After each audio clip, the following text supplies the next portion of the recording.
Hello, gamers. Hello. Happy Tuesday. I almost said Monday. Okay, it is Tuesday. Happy Tuesday. Welcome back to some more. Let me go over to game screen. Da, da, da. I forgot to tell OBS to capture the correct game. That's awesome. That's cool. I also forgot to change the stream title. I didn't do that until the stream actually started. Never 7. Yay, okay. Yay, Never 7, the end of infinity. Yippee. Hello, Black Blue, I hope you are doing well. The week never ends. It really doesn't. It just repeats. Much like this game. Yay. Hello, Chu. I hope you have also been doing well. Yes, we are back with some more Never 7, the end of infinity. I'm trying out a new like filter on my microphone to sort of help with the rather all the echo and stuff like that. So hopefully that sounds a little bit better than the other ones. That said, I am moving a rug in here, and I think I'm honestly gonna get a bookshelf. I think I'm just gonna get a bookshelf, and that should help a lot. And I may even get like an extra clothes rack, honestly, and if I have clothes in here, that will also help a lot. So I'm not too worried about the sound right now. I think I'm inevitably gonna get other stuff anyway, and so that will help dampen all of the echo. For right now, I think this is just how it is, and hopefully the solution is a little bit better than the other ones. So it certainly does sound a lot less echoey. Okay, cool, good, that's good. Waiting for the scream test. Okay, I can do the scream test. Hold on. 3, 2, 1.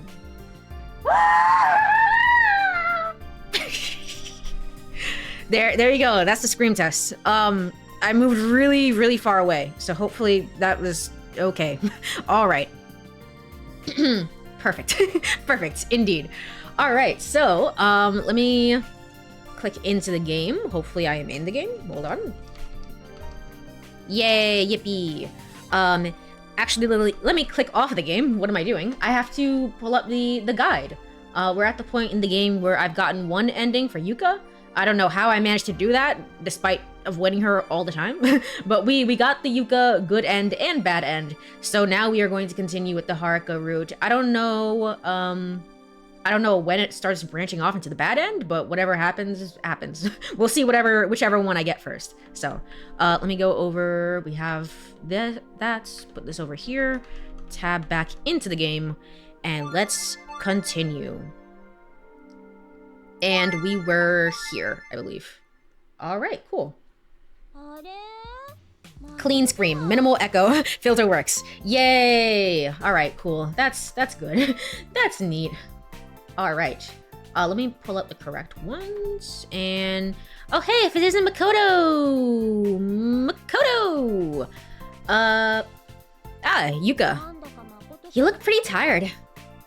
Yeah, Haruka forced me to go on the slide. What? I explained to Yuka what had just happened. That does sound kinda childish. Right?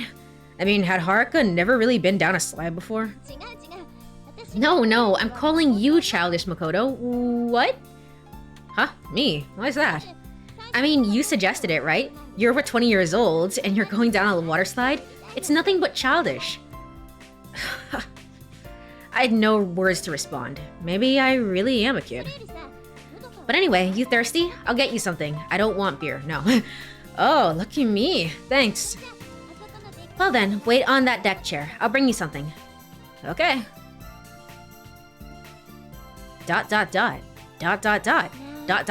is odd. Why am I still having this scene? I'm not on your route. I don't care. This is nice, isn't it? Yuka and I sit on the poolside deck chairs, watching children play carefreely in the water. The sound of the water with the kids' laughter, the warm sunlight, and, of course, the delicious beer. Yes, right now she's drinking what must be a draft beer, the foam turning her lips white.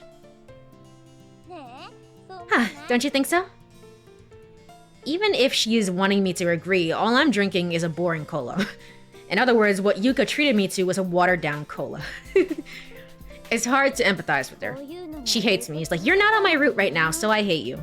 I wish things could just go on like this forever. How wonderful it'd be to live like you're in a dream. But if this keeps up forever, won't we eventually get bored? You think? That's how things go. Well, I want to stay here until I get bored. After all, right after this retreat is over, school's gonna start. Boring classes, boring part-time job. It's a monotonous daily life that makes me want to scream. For me, the world we came from is much more annoying. Well, that might be true. As Yuka shares her thoughts, she daintily sips her beer.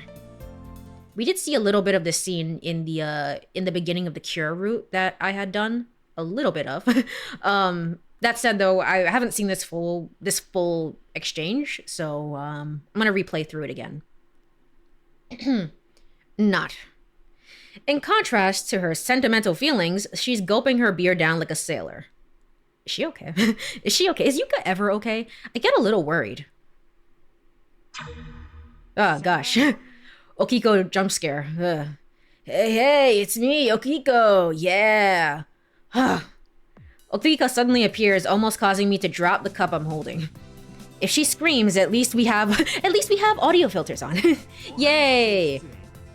If any of these characters scream, it's okay. We're all safe. Sorry to interrupt. What's with you?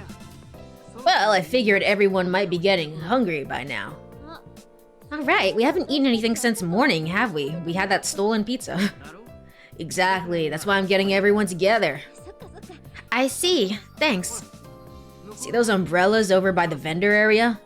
Okiko gestures to them with the grace of a ballet dancer. I've reserved a table for us. Man, you're surprisingly thoughtful, Okiko.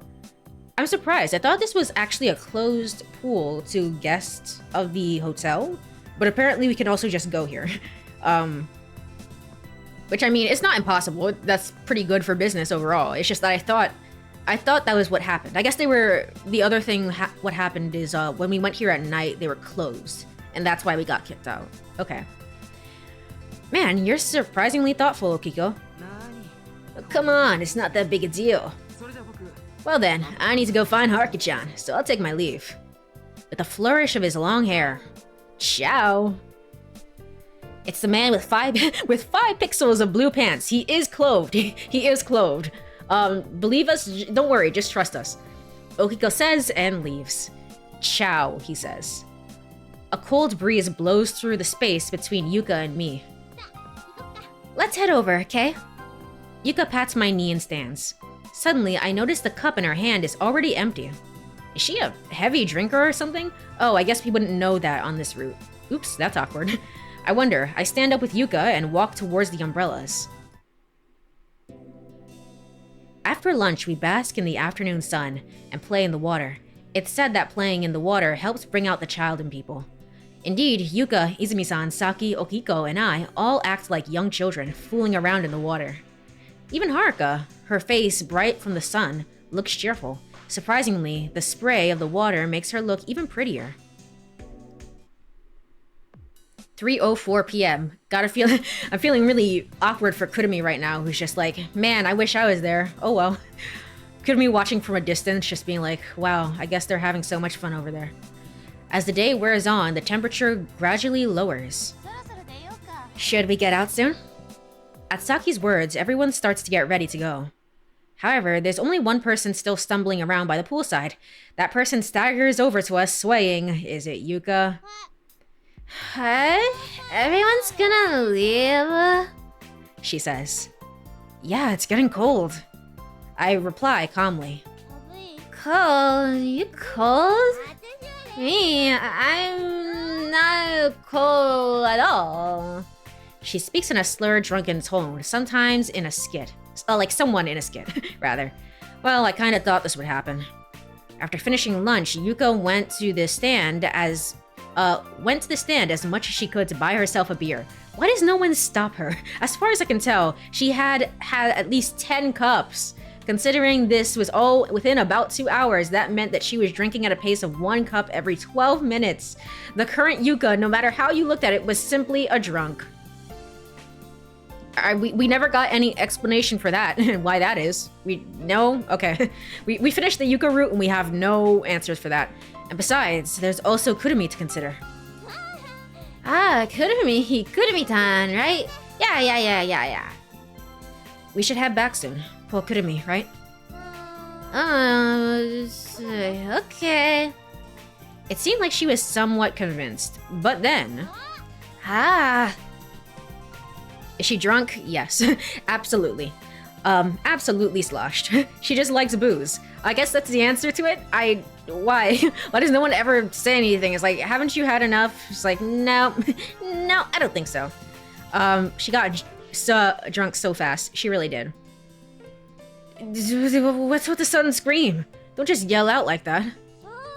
Speaking of Kurumi-tan, isn't she waiting at Luna Beach? I literally just talked about that. Hey, we don't go back soon. Kurumi-tan's gonna feel lonely, isn't she? I decide to ignore her. Okay, let's head back, everyone. Yuka is mistakenly talking to a bunch of floats on the bench. Everyone has already passed through the showers and was heading towards the changing rooms. Ah, good grief. I pull Yuka along, quickly heading to the shower room. Yuka, walking behind me at a slow pace, is singing an English song I've never heard before. The song, however, isn't in English. I can feel the cold stares of the other customers painfully piercing into my back. Why are they staring at me? I don't know this person.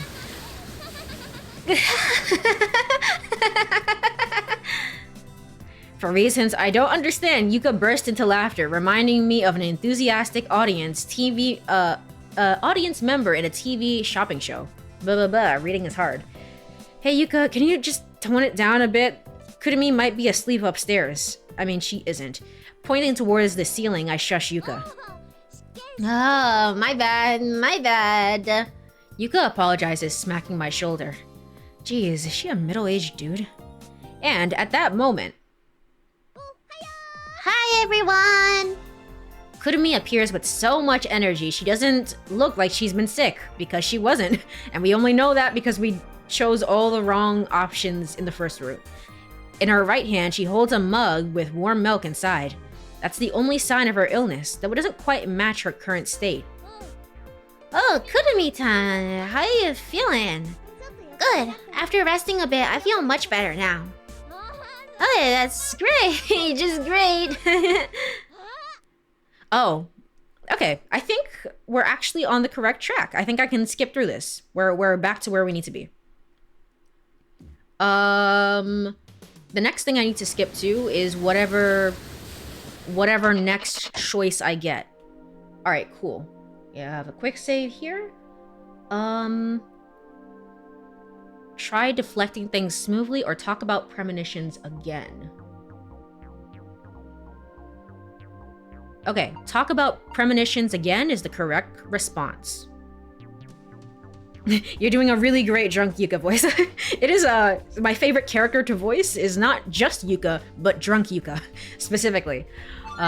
It's a lot of fun. Ah, shit! Go back!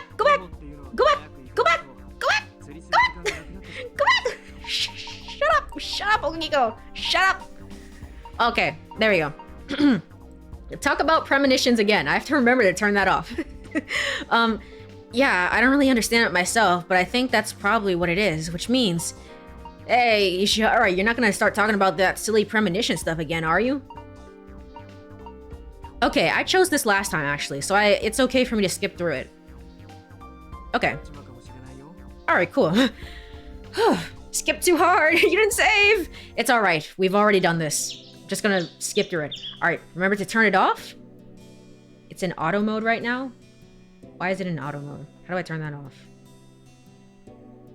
Okay, get rid of it like that.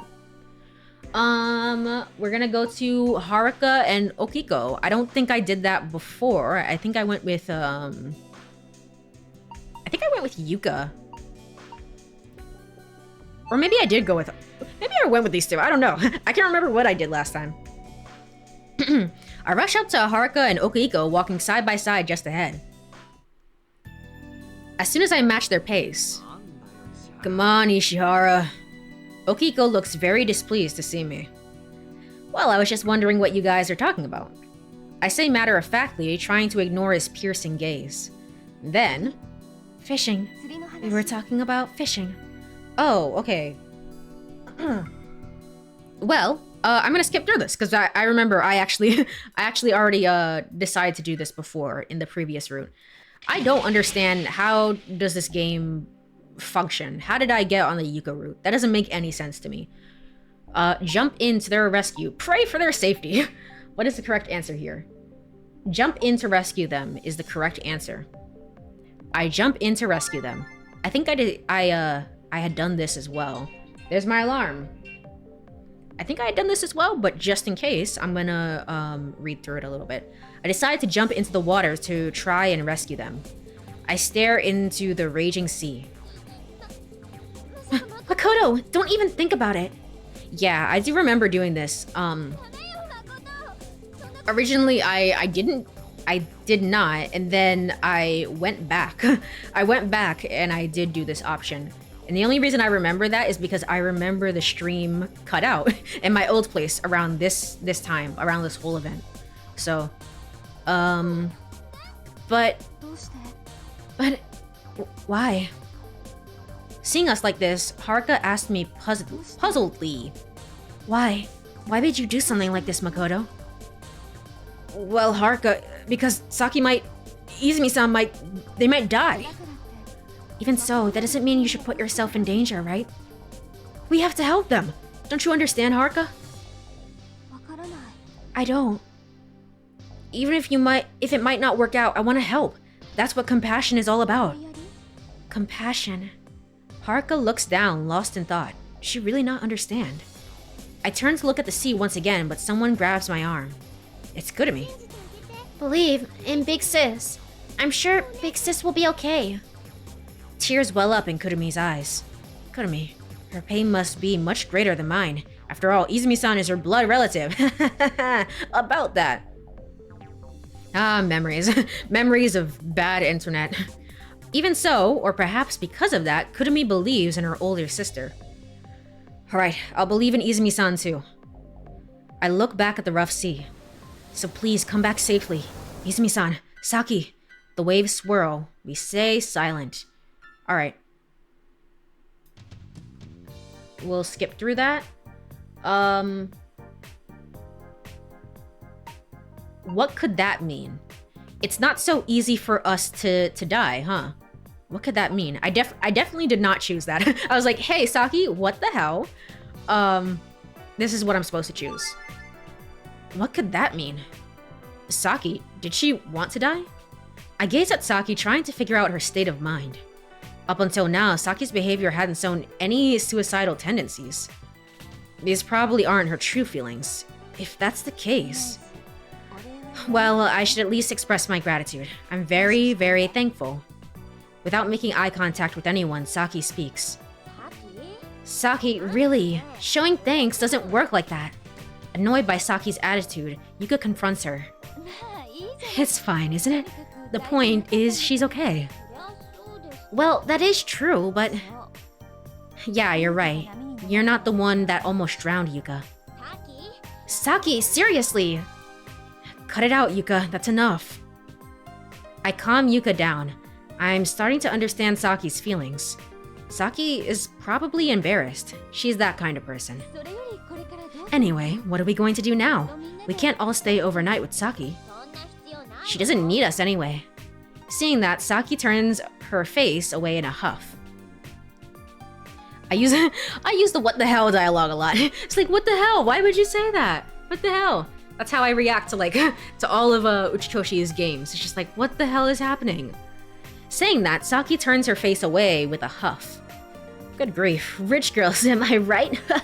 Okay, I remember that. I remember that line specifically, so we can skip through. The rest of this. Yeah? Never mind. I guess skip mode said no. Let's go back to the cafe, but someone should stay, right? Kurumi, can you go with Saki? Huh? Only me? You need to pull your weight sometimes. Remember, you couldn't even deliver pizza properly to Saki-chan, so this is a way to make up for it. We stole the pizza. That's why. That's not true. That's not even my fault. Can't you listen to your big sister? You always say that. Fine, got it. Leaving the pouting Kurumi in the hospital room, we decide to return to Luna Beach.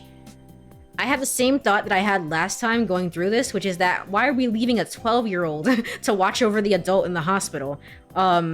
She's like... I can't remember if she's 16 or 18. I keep forgetting about that. Not we, it was the other dude. True, it was Okiko. He was like, yeah, I don't know, I just kind of feel like it. This pizza better be worth stealing. Apparently so, because we did it multiple times in multiple different routes. So, I think 18. She's a third year. Okay, yeah. Then she is 18. Wow. Okay. I don't believe that, but sure.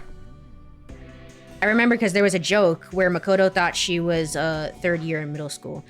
Oh yeah, that did happen. Yeah. I do remember that joke. Okay, you're right. Why did that skip mode stopped just for that? Okay. Amazing dialogue and amazing information that we just got from that. What am I supposed to do here? Don't go. Just don't go. All right, cool. I'll teach you. Okay. I'll teach you. This is about fishing, I believe. Really? I nod. Upon reflection, I realize that I've never really tried to understand Haruka before.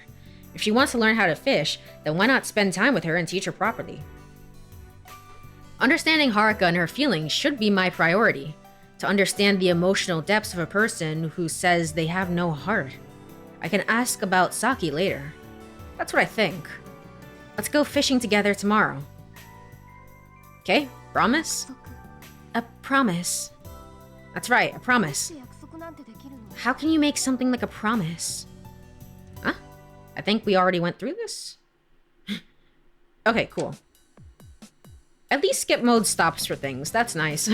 That's nice. This was the insane scene where Kurumi just kept talking and yapping away, and I was like, Kurumi, I didn't ask. I did not ask.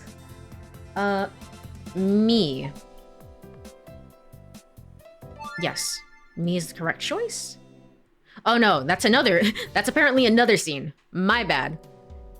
My bad for slandering you like this, Kurumi. That's another scene that you're gonna do that in. Okay. Yeah, you kept it, Haruka. Alright, let's go.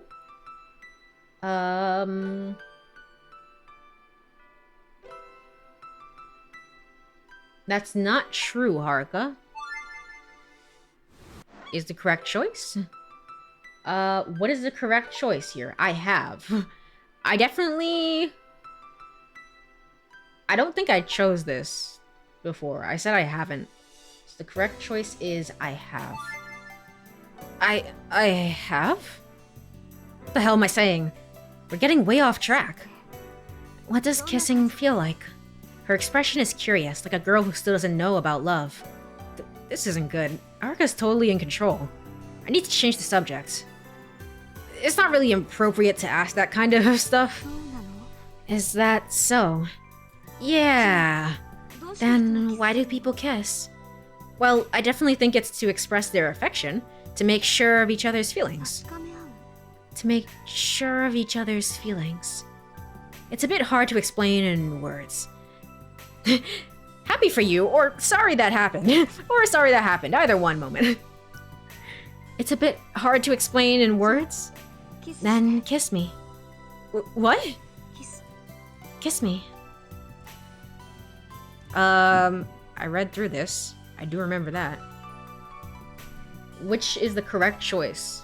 That's not really how it Okay. That's not really it. Yeah, this is this is the correct one. No, that's not really what I mean. Alright, fine. Close your eyes. As I instruct, Haruka does so. I gaze at her face intently. Nervous, Haruka's cheeks quiver, her small lips shiver seductively. I gently press my lips against Haruka's forehead. Okay, so we did the same. We do the same thing here. We don't kiss her on the lips. We kiss her on the forehead instead. All right. Just wanted to make sure.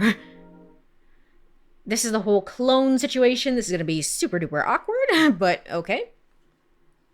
I don't know the difference between these two choices. I don't either, to be honest. I don't think little choices like that matter, but just in case, I'm following the guide word for word. We are not going to fail in getting the Haruka route this time. Let's turn this off. And the correct choice was... That was... I don't think I chose that previously. That was... Ow! Just then, a punch from Okiko directly meets my face. Caught off guard, I fall to my knees. What the hell are you doing to Haruka-chan? She's not your possession.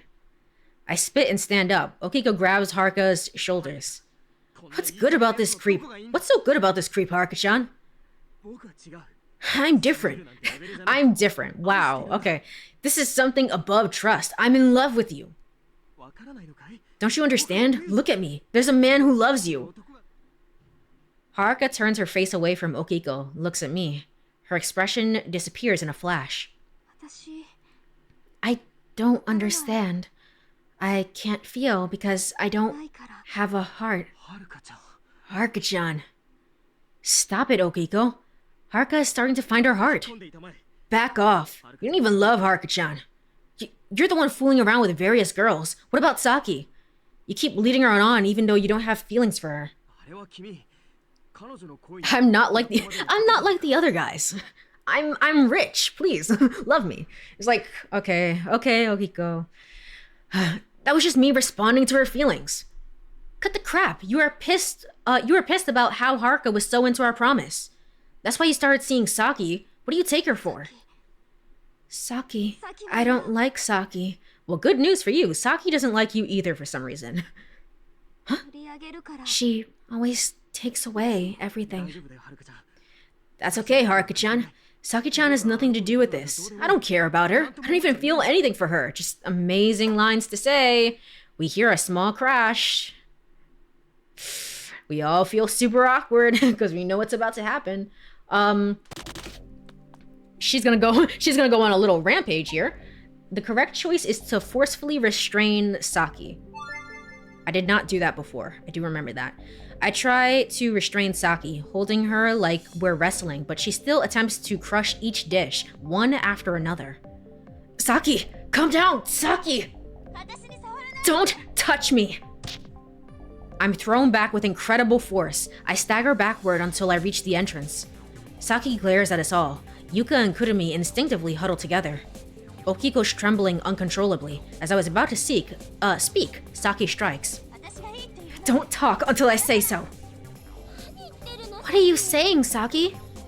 Shut up, Yuka. Stay quiet and draw a picture or something. I still really like this line. This is like, what the hell? What is your problem?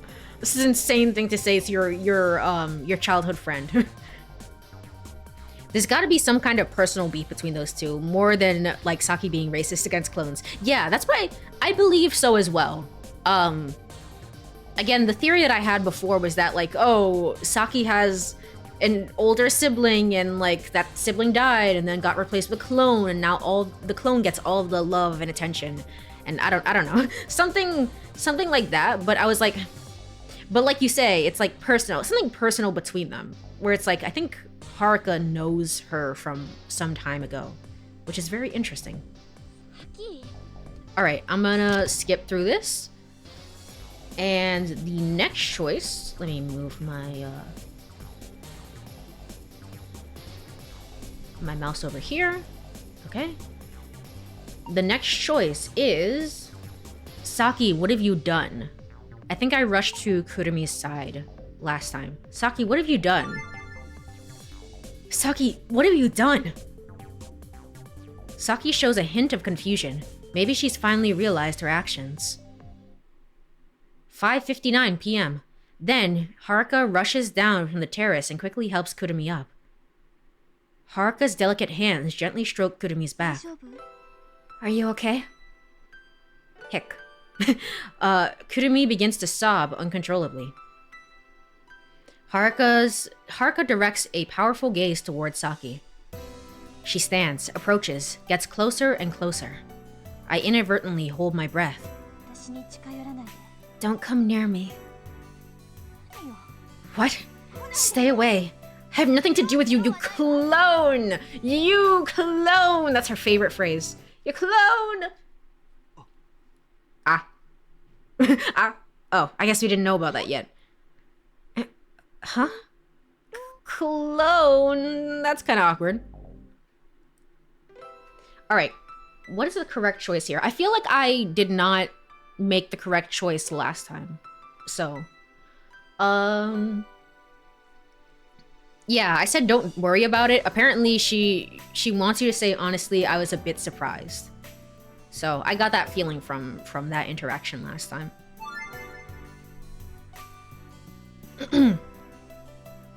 Such an odd time. Why not push it to 6? It has to be so specific, like a specific timeline of events. I think this was the moment where we as the player first learn about clones. Yeah. And we learn that clones are actually like a completely normal part of society. And it's just been normal for this whole time in the year 2009. I was like, oh, okay. Okay, that's my bad. Honestly, I was a bit surprised.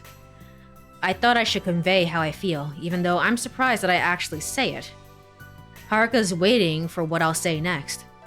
The idea of a clone isn't something familiar to me, you know? It's impossible not to be surprised. But I proceed with utter caution. Even if you are a clone, you're still Haruka. Nothing will change between us. Nothing will change. Haruka gasps, looks surprised. I'm happy. Huh? That you said that to me, Makoto. I have a feeling that previously I was on the Haruka route, but the fact that I messed up this whole choice, like, locked me off from it entirely. Like, you have to choose this specifically. It's very important that you choose this. Or at least that's my theory right now. That you said that to me, Makoto. The door closes. Haruka's footsteps fade away. I just stand there. I can't help but notice something. The expression on Haruka's face just now. She didn't seem that happy. 6:14 p.m. I head to Saki's villa. The cold night air makes me shiver. Since then, I've been trying to console a crying Kurumi, checking on Haruka. No matter how many times I knocked on her door and called her, she won't come out. I think... Oh, yeah. Did I say something wrong to her? And what about the sudden outburst from Saki? Also, just how did Saki know that Haruka's a clone? I've come to ask her about it. I think the next, in this spoiler-free guide that I'm using, the next route that they recommend doing is Kurumi, I think? But I honestly might skip to Saki if the game allows me, because I want to know what's up with her. I don't understand. I wanted to get the Haruka route originally, so that's why we're doing it now, but after that, I really want to know what's up with Saki. Just as about to knock at the door, everything happens. Her father is an authority in genetic engineering. Oh yeah, I guess we haven't learned about that.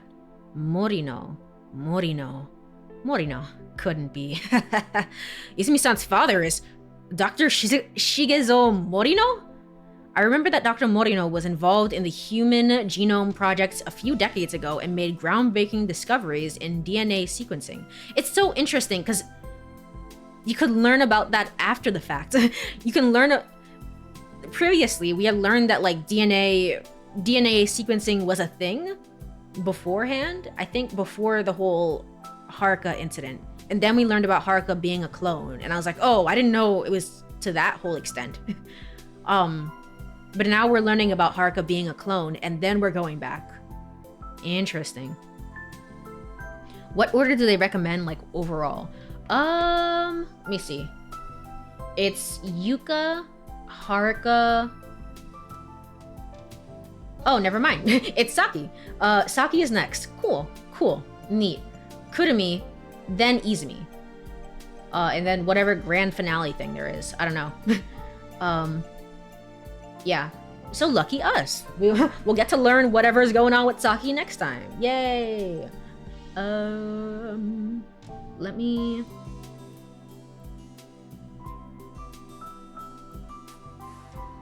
move this back over here. Okay, cool. It's a small world indeed, but I shouldn't think about that now. I need to get back to the conversation. Alright, cool. And then we just skip through the entire conversation.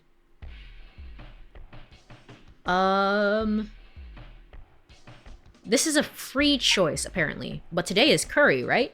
But today is cream stew, right? But today is nikujaga, right? I think last time I chose curry, so I'm gonna say cream stew. But today is cream stew, right? I find myself blurting that out. It's something trivial, but I have no idea why I say it. It's like someone else is controlling me. That would be awkward if that was the case. That kind of feeling. Well, it's true. We're having stew today. Makoto. Big bro, how did you know? How did you know it's stew?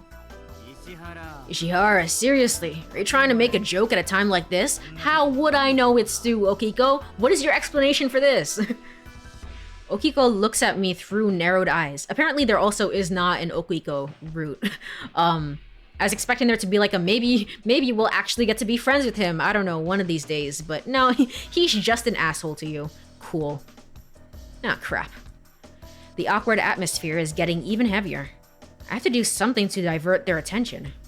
Well, I saw them. I saw the ingredients that Izumi-san bought earlier. Huh? The ingredients? Potatoes, carrots, onions, chicken, then milk, and cream stew rooks, I don't know. Of course. I don't know how to say it. Ah, right. Well, anyone would know it's stew just from those ingredients, wouldn't they? Good grief. Seems like they're convinced for now. I wipe the cold sweat from my forehead. And then... Today's dinner is stew. Haruka suddenly mutters. That's right. We're having stew for dinner. I was actually thinking of making curry at first, and then I thought it would be a bit too ordinary, so... Stew, huh? Stew, huh? Stew. Why are we all saying stew? Everyone mumbles stew in unison. From their solemn expressions, it seems like they didn't particularly like stew. Oh well. I guess I'll choose something else next time. Good. No one likes Okiko anyway. Yeah, that's true. Okihiro. True. Off we go. Oh, this is Kurumi's test of courage thing. Of course, Kurumi seems full of enthusiasm as usual as she leads the way into the forest. The others follow behind her as if clinging to her, saying, "Don't leave us behind." I follow along, extending one leg into the thicket, but someone pokes at me from behind, and when I turn around, it was Haruka. Hey, Makoto. I'm always going to go paper. Why did they have to write it like that? I am always going to go paper. Wink, wink. Nudge, nudge. So please choose that one. Interesting. We got Yuka last time when we did this. I was like, that's fun, Yuka. Good for you. I don't know. Huh? I'm only gonna choose paper. I'm not sure what she's talking about, but I acknowledge I heard her. Alright, cool. So at that moment, my eyes meet with Haruka's. Here we go. Rock, paper, scissors. Go paper, right? Right? That's what she said, I think. Unless I was just blacking out. Oh well. Is she quoting some TV show? Maybe? Maybe some like Japanese cultural thing. I think she was just trying to be like It was her awkward way of being sarcastic. Or maybe like trying to be like, hey, just so you know, hey. Let's go paper. Shoot! Everyone puts their hands out simultaneously. I go paper, Yuka goes rock, Izumi-san goes rock too, and Okiko goes rock as well. Just as we as discussed earlier, Haruka indeed goes paper. Ah, this means Haruka-san and Big Bro is a pair, right? Haruka looks at me and soundlessly whispers, thank you. Aw. Now it's Yuka-san, Okun, and Big Sis's turn to play. And then Okiko eats shit. Yay! We skipped through the rest of this because we've already spent time with her. We completely ignored all of Yuka's instructions because we were like, no, I don't want to hang out with you. That's so awkward for Yuka, to be honest. She's really getting the short end of the stick because I just didn't know. I just didn't know. All right, what is the choice here? Phew, sit on the edge. That is apparently the choice. They programmed decades of television into her during the cloning process. You're like, you have to know. So during the incubation pod, you're gonna just watch a whole bunch of Seinfeld or something. Well, I'm gonna go to Himegahama. I didn't ask you. I literally did not ask you. And then she gets so angry. She's like, wow, okay. Where am I going? I'm going fishing, apparently. Where did I go before? I went to Luna Beach. This is when I hung out with Izumi-san. And that one was actually very, very interesting. I'm glad that I did that. But we're gonna save that one for the final route. Let's go fishing. I decided to go fishing with Haruka. Hey, Haruka, can I go fishing with you? Haruka nods and seems a little embarrassed, a faint smile on her lips. Alright, I'll get ready and be back soon. Hold on a bit. I tell Haruka and go back to my room. I get my stuff together, then hurry back. But for some reason, Haruka isn't there. I hear voices arguing from outside the front door. One belongs to Saki, and the other is Haruka's. I have a bad feeling, so I open the front door. I can't see Haruka's expression as she has her back turned to me, but Saki has an unusually tense look on her face. I don't remember you being back here before. I don't remember this happening. I rush over. The events from the day before race through my mind. What are you guys talking about? Upon hearing my voice, Saki turns away as if to flee. Saki! Saki doesn't turn around. She walks quickly toward her villa. Wow. Wow, that's insane. I don't make an effort to chase after her and turn to face Haruka instead. And I'm surprised. Utterly flabbergasted. Haruka's smiling cheerfully, as if nothing is wrong. Haruka, what's going on? You're late, Makoto. Come on, let's go. She flashes me a big smile and starts walking lightly toward the forest trail. Hurry, hurry. Yeah, I'm coming. Following behind Haruka, I think about things. I think about things is just so specific of a sentence. There's definitely something going on between those two. They don't want to talk about it. That's why Haruka was like that. Interesting.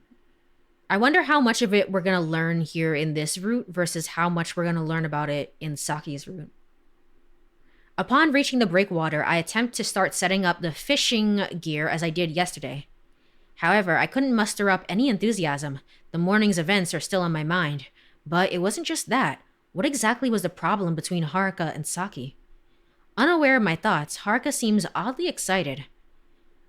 She eagerly starts preparing the fishing gear, her excitement clearly visible. It seems she's developed a strong taste for fishing after yesterday's experience. Holding her own rod, she enthusiastically offers me a perfectly prepared one to use. Man, hold on. Recalibrating, because I can say words, I promise. I promise. Absolutely impressive learning ability, as expected of a top student. I force myself to consider such trivial things. Still, my mind can't switch gears. Okay, let's go, Makoto. Hey, Haruka? What? I was about to say to her, I want to know the truth. And then there was an earthquake. Uh-oh. Oh yeah, this did happen. And last time, this is when the glass breaks over at Izumi's. A deafening roar erupts from deep within the earth. Rumble, rumble, rumble, the breakwater shakes violently. An earthquake. Huh. I swallow my words and grab the staggering Haruka. Just then, a powerful sideways jolt hits us. Haruka and I are momentarily suspended in midair, embracing one another. Then we're slammed onto the ground. We start rolling. We can't do anything to stop ourselves. This is insane. We keep rolling until we come to a stop, wedged between the two tiers of the breakwater. Gradually, the shaking stops. Once I calm down a little, I lift Haruka up and look at her. I almost cry out in surprise. Haruka's dark eyes are locked on mine. I'd expected her to either faint or close her eyes. This is awkward. Well, what to say? That was surprising. Huh? You were surprised too, right? Yeah, I was surprised. Yeah. Haruka nods slightly. I release her and she stands up. Yay? It happens simultaneously. We both avert our eyes from each other and fall into silence. A flock of seabirds cry up. Oh boy, that's pure umineko on the brain. A flock of seabirds fly. They do not cry, but instead they fly over the ocean, letting loose a high-pitched cries. Okay, now they cry. Now they cry. Indeed. I hesitantly speak up. What? Nothing. It's nothing, really. That's not true, right? You start. No, you. Pass. Oh, come on.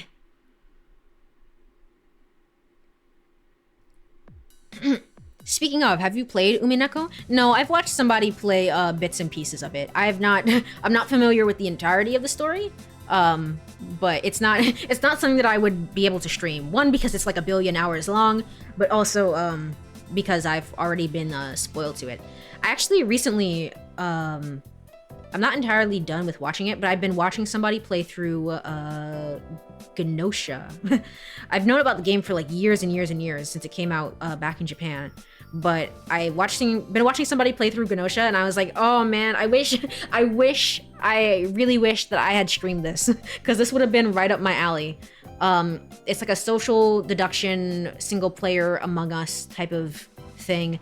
It's really, really interesting. I don't think it's like the greatest game in the world or anything, but it's pretty interesting for what it presents. Yeah, I wish I had saved it for, you know, actually being a stream game, but that's how things go sometimes. Sometimes not everything is going to be a stream game. I heard the name, but I know nothing about it. I just heard today that it's the longest VN of all time before 100 Line came out. Before 100 Line came out. Oh, so 100 Line is even longer apparently than Umineko. Oh well, that's oh boy. Okay, well, that's gonna be useful information to know when we get around to playing 100 Line on stream. Oh god. Okay. Yeah, it's very, very long. So, a friend loves Genosha. Yeah, that's exactly how she describes it. Yes, it's a very, I love the concept surrounding the game. I love games like that. So, yes, that's what's been said. I also haven't played 100 Line, so I don't know exactly how long that one is. All endings, all 100 endings. I don't think so. I do not think so, but we can try to get at least 5 of them. I don't know. We'll see. As we continue this exchange, the morning flies by in no time. We enjoy lunch as usual at Luna Beach and return to the breakwater. By then, the awkward atmosphere has dissipated, and Haruka had regained her cheerfulness. Haruka, as usual, is engrossed in fishing, and as usual, she catches the fish and then lets them all go. In another predictable turn of events, my fishing rod remains completely still. It looks like you're not cut out for this, Makoto. Wow, you suck, Makoto. To think that I'd have to hear that from Haruka, who just started fishing yesterday. However, it's true that I haven't caught a single fish, and Haruka, on the other hand, seemed to be learning quickly and is mastering the art of fishing. She has an incredibly impressive capacity for learning. I can't help but feel envious. Aw. Hey, look, Makoto. Looks like she caught another one. Haruka grabs the fishing line and shows it to me. The fish struggles, splashing water about. Droplets splash onto Haruka's face. She scrunches up her face from the cold sensation. I'm suddenly struck by an intense feeling. Haruka's blushing smile is remarkably human. She is human. We're not clonists. She's basically human, yeah. Over the past few days, she's really changed. Eventually, after releasing the fish she had caught, Haruka turns to me. Do you believe fish have feelings, Makoto? I bet they do. I wonder. I would have said this anyway. I bet they do, but... Yeah, I bet fish definitely have feelings. Yeah. Have you read The Little Mermaid? I've seen the movie, does that count? Well, I've heard of it, but... I never actually read it, but it's an Andersen fairy tale, right? I vaguely remember hearing about it. The Little Mermaid falls in love with a human prince, right? Oh yeah, and she goes to the sea witch at the bottom of the ocean and asks if she can become human. In return, she has to give up her most precious possession. What was that again? Well, that part doesn't really matter. Ah, it doesn't. How disappointing. I tried so hard to remember. She turns into foam at the end, in the water. Oh, oops. She sacrifices herself to save the prince's life. But since she's not human, she doesn't have a soul, so she can't go to heaven. She just turns into foam. Oh. Well, this is a really cool story. Well, yeah, but she saved the life of the prince she loved. The prince doesn't realize it. He doesn't know that the Little Mermaid loved him or that she saved his life. Oh. Okay. That's fun. The Disney movie doesn't count. Oops, well. Yeah. Definitely not in her rendition of it. She gave up the thingamabob, the whatchamacallit, the hoosly bop. Yeah, that. That's why the Disney version doesn't count. The real version is much darker. That's usually how it goes for a lot of, especially older Disney movies. Is in the end, they all died. But, for our Disney adaptation, we're gonna say happily ever after. Man. Oh, I actually know about the original. I know about the foam, but wasn't sure. I've never heard this version, so that's fun. That's really great. I don't care about any of that. That's not it. That's not what Haruka wants to say. And because I understand that, I don't know how to respond. I'm feeling a bit thirsty. Oh yeah, cool cool story. Alright, let's get some juice. Her voice was hoarse. I reply in a cheerful tone. Yeah, me too. Wait here, okay? I get up and head towards the market. I don't look back at Haruka. No, maybe I don't want to look back. I just want to see her when she's happier. I want to avoid the issue of her being a clone. When I return to the breakwater, I stand there dumbfounded. Haruka is gone. Uh-oh. I get it together and peer over the edge of the breakwater, looking out at the sea. I squint my eyes in desperation. I had seriously thought so. I thought Haruka might have turned into foam in the water. I honestly, why? I was about to scold him and be like, why would you ever think that? That's so stupid. That's literally what I said what might happen if Kurumi ever touched water. Granted, that was before I knew that she was a clone, but that's legit what I thought. Okay. Oh man, me and Makoto have the same brain. You can't market a princess movie to children if the princess dies in the end.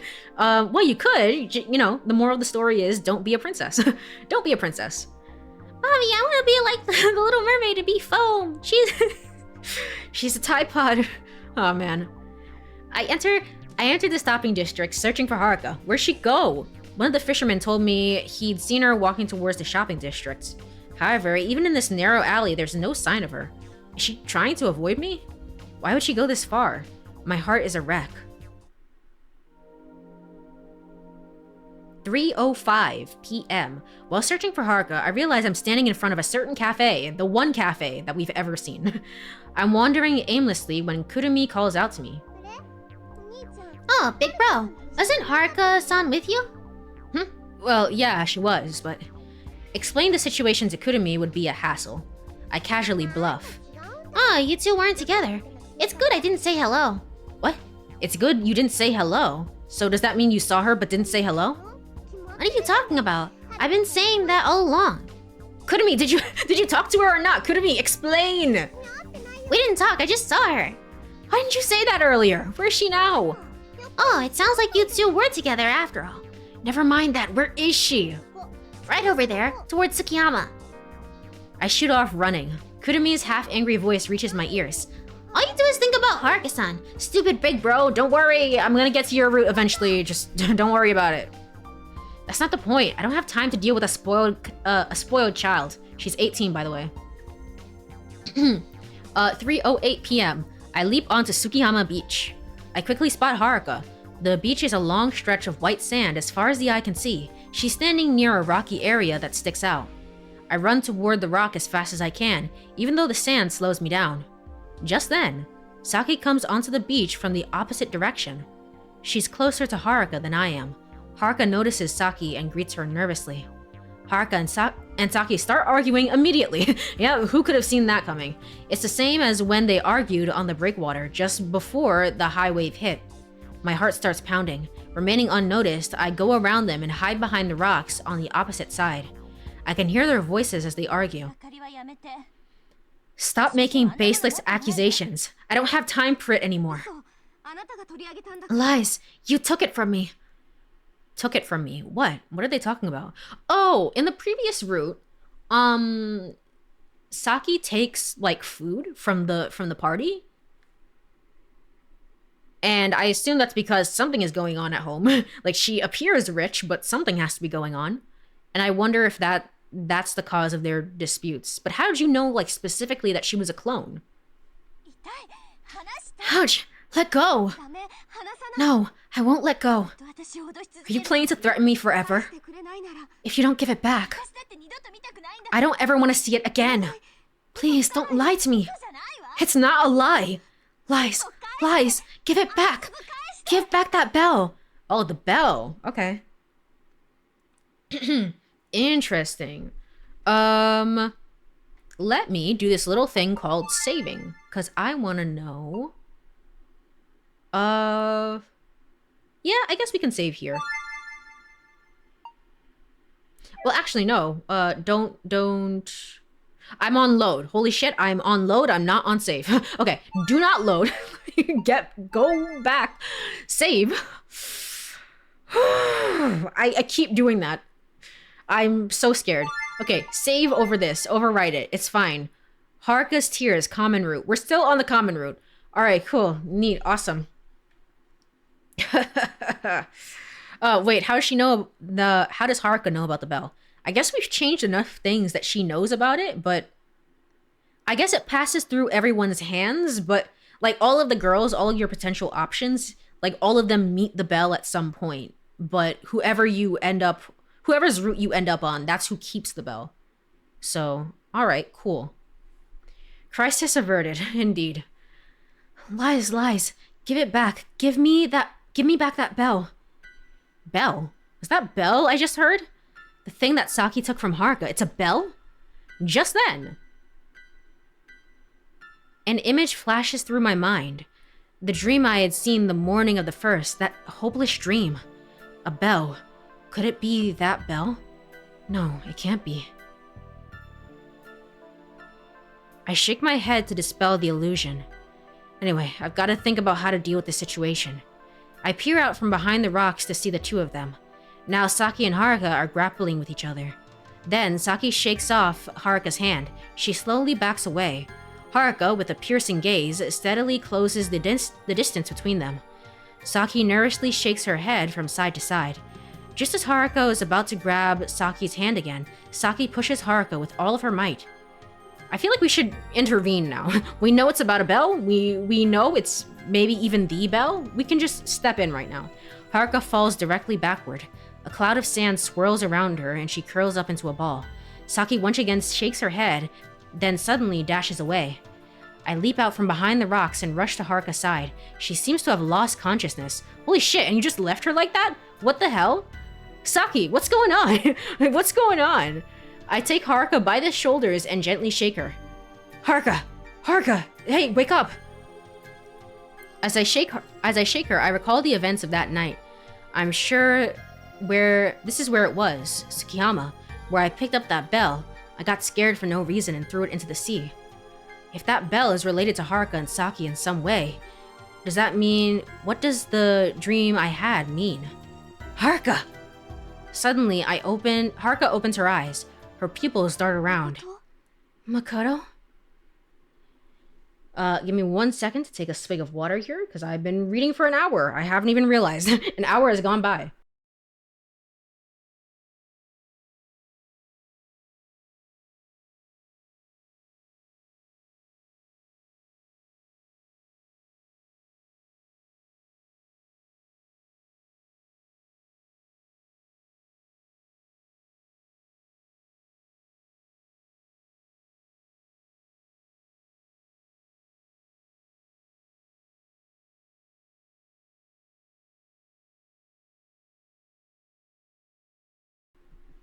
Alright, cool. I nod in response. Haruka props herself up halfway and dazedly looks at me. I continue to look at her. The correct choice is to reach a hand out to Haruka. Keep staring at Haruka. Be an ass and leave. Why would I do that? Reach a hand out to Haruka. I reach my hand out to Haruka. Haruka gently and quietly places her hand on mine. I take hold of Haruka's hand, as gently enveloping it. I've been looking for you. Just then, tears well up in Haruka's eyes. She firmly grasps my hand in return. It's gonna be a long reading day, I can tell. I wipe her soft cheek with my hand. While she softly sobs, her tears roll down onto the back of my hand, drop after drop. They're very warm tears. Haruka.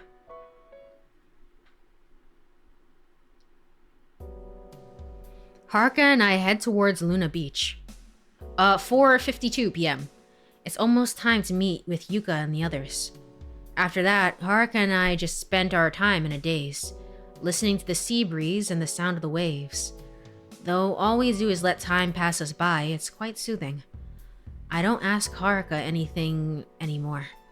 The bell, Saki, the incident at the breakwater, I don't care about any of it. I'm going to watch over Haruka my own way. It's the only thing I can do. Haruka, who had fallen behind, suddenly grabs my arm. Huh? Will you always help me? What do you want about suddenly? Will you protect me? I mean, Haruka. Just as I'm about to say obviously, Haruka burst into laughter. What? Actually, let's change the subject. No more of that. I'm taken aback, yet again. This is front-facing Haruka. We've never seen this portrait before. She's started acting strangely cheerful. I surprised you, right? Sorry, I said something all heavy. It's fine, it's fine. I have to figure things out for myself. Haruka. You are you, Makoto, and I am me, right? As Haruka peers into my eyes, I can't say anything. Haruka and I arrive at Luna Beach almost on time. There, Izumi-san and Kurumi are busy cutting vegetables and meat. It seems that the plan for this evening was a barbecue. And we still have the barbecue. Yay! Friendship is magic. Saki's happy expression. Blah, blah, blah. After all that happened, why does Saki look so happy? Kurumi, let me talk to you for a second. What? When everyone else is engrossed in their conversation, I suddenly call Kurumi over to the counter. I'm gonna ask you something strange, but... Were Saki and Haruka always like this before I came to Luna Beach? I glanced over at where the others were sitting in a circle. Oh right, big bro, you don't know. Did something happen? Yeah, so... Kurumi suddenly lowers her voice and begins to explain. Saki-san originally didn't plan to come to Luna Beach. Huh? So before you arrived, even though it was around 4 p.m., Big Sis went to Saki's villa and somehow persuaded her. Izumi-san did. How? So she brought Saki here. Right, Big Sis is good at that sort of thing, you know? So that means Saki's in a better mood. I think last time we did this, Kurumi had said, yeah, so like, they made up. I don't know, that's how it works. And we're like, oh, okay. Interesting, so there's actually a different response for that one now. So that means Saki's in a better mood. I don't know about that. I don't think it went that far. Yeah, I can get that. I don't know how Izumi-san managed to persuade Saki, but based on what I saw during today's argument with Haruka, it doesn't look like she would easily change her mood. It doesn't mean that... it's not like there's any particular reason, but I just kind of have that kind of feeling. I see. Thanks, Kurumi. I say so, patting Kurumi's head gently. Yay! Okay, we're gonna skip through all of this. They're gonna get into another argument because that's how it goes. Yuka, all you had to do is literally just not be drunk, and this this whole situation would not have happened. All right, cool.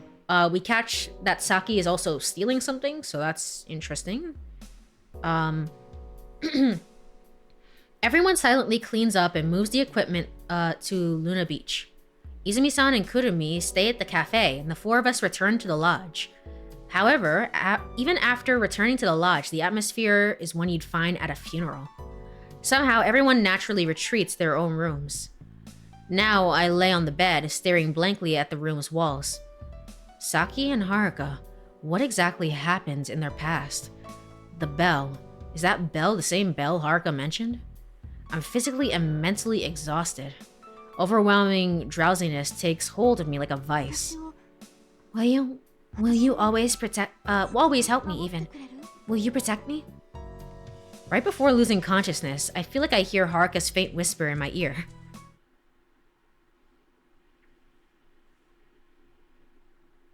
Oh, it's a new day.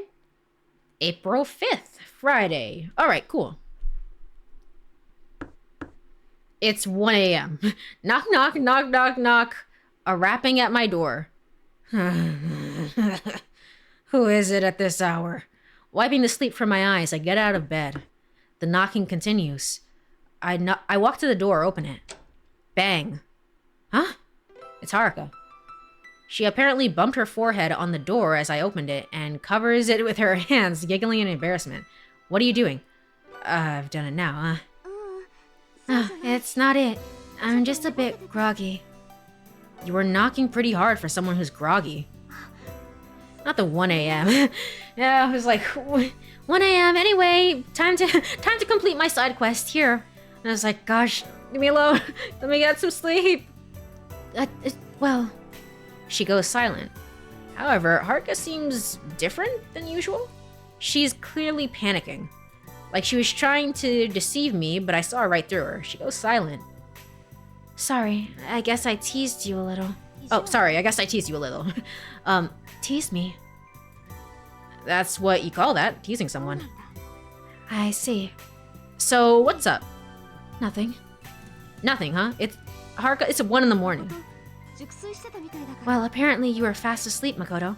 Actually, Haruka doesn't usually knock on the door in the other routes. She'll just, like, walk in. So I'm glad that you actually managed to knock this time. That's cool. Yeah, kinda. I felt amazing. I see. Just because I can't sleep doesn't mean everyone else can't sleep. Duh. Try being on the receiving end sometimes. I'm sorry. Yeah, well, if you understand, it's cool. Alright, good night. Haruka turns her back to me, but I call out to her before I can stop myself. Hey, wait.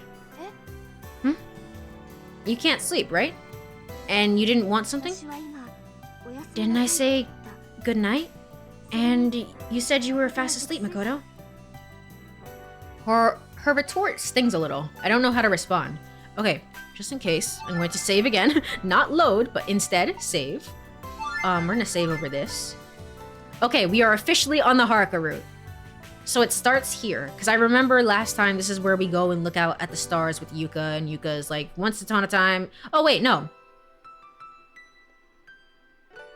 Did that happen this night? Or was this the cherry blossom event, where she was like, once upon a time, there was a boy, and he was super cool and awesome, and I loved him. Okay, I don't know. I don't really understand. But the point is, we're on the Haruka route. Cool. Her retort stings a little. I don't know how to respond. This is what teasing is, right? Get wrecked. Haruka suddenly has a mischievous smile as she turns around. Looks like she's having fun. This is my first time seeing her like this. Well, don't make a habit of it now. At my confused reply, Haruka stifles a laugh. I sigh. So, what's up? I guess I can turn off skip mode then, because I've never seen any of this. I have a favor to ask you. Yay, best girl. And probably the only character I like so far. I like Haruka as well. There are weird, like, I don't know. There's a weird, event that happened with her. This happened on the previous time when I was hanging out with her, where we were, like, comparing her to... We were really comparing her to, like, a daughter of sorts. And I was like, that's a weird thing to say to somebody who you seemingly have romantic feelings for. Like, she's around the same age. You don't have to say that. So that was kind of weird, but otherwise things have been pretty all right. We have not had any more yikes moments, and she herself is a pretty interesting character. So yay! Oh, okay, game. Yeah, seemingly we have passed that. Yay, yippee, huzzah! Haruka has a favor to ask me.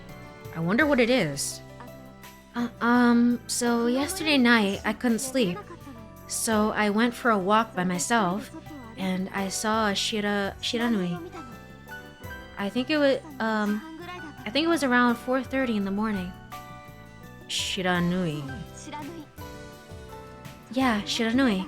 It was so beautiful, so I want to see it again tonight. And you want me to come with you? Uh-huh. Of course, there's no reason to refuse. I checked the time on my watch. Alright. But it's only a little past 1, isn't it? You should get some rest, even if it's just a little bit. Besides, I have a feeling we'll be busy tomorrow. So, wanna borrow my watch? No, it's okay. Then I'll sleep a little and wake you up when it's time. Alright, I'll leave the door unlocked, so if I'm asleep, go ahead and wake me up. Okay, I understand. It's a promise. Promise. Upon hearing that, Haruka looks satisfied and leaves the room. 4:30, eh? I set an alarm on my watch and get back into bed. Oh gosh. 4:30 a.m. My watch alarm goes off. I hear it, I wake up quickly. At the same time, I feel jealous of people who can wake up so quickly for an alarm. I can sleep. I'm the type of person who's like can sleep through alarms, unfortunately. So that makes waking up very fun, very cool and awesome and neat. I just try my best. I try my very, very best not to sleep so deeply that I'll miss it. But same. I have 2 to 3 alarms spaced out 30 minutes apart. Yeah, same. That's how I tend to do it. Is like if I miss the first one, well, hopefully I don't miss the second one. And if I miss the second one, then I hope I don't miss the third one. It's kind of annoying, to be honest. So it takes me like an hour to actually wake up. Yeah, that's fair. That's how I used to do it in high school as well, actually. So I guess I started the habit in high school and continued it from there. There comes a knock on the door. Are you awake? A faint, hesitant voice sounds from outside. I'm awake, hold on. Okay. I quickly get out of bed and head to the living room where Haruka's waiting. The now silent room is so still, it feels lonely. I can hear Okiko's quiet snores coming back from the loft above. Let's head out. I prompt. Haruka nods in agreement. I grab the doorknob. And just then... Hey, wait! Suddenly, a booming voice from Okiko. Startled, I look up. Oh yeah, this is his weird dream. Neutrino energy power on! Transform! Seems like he's talking in his sleep. Good lord. What kind of dream is Okiko having? I guess we'll never know because there's no Okiko route. We hate that guy. Ignoring Okiko, I open the front door. 4:39 a.m. Haruka and I walk side by side down to the coastline. On the way, she suddenly whispers, "It's beautiful." She smiles as she gazes at the starry sky. Okay, this is when we have our sky scene with Yuka then.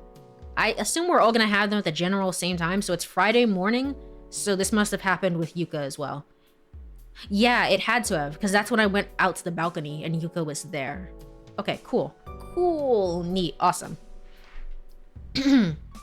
I look up at the sky too. It's a night sky full of stars.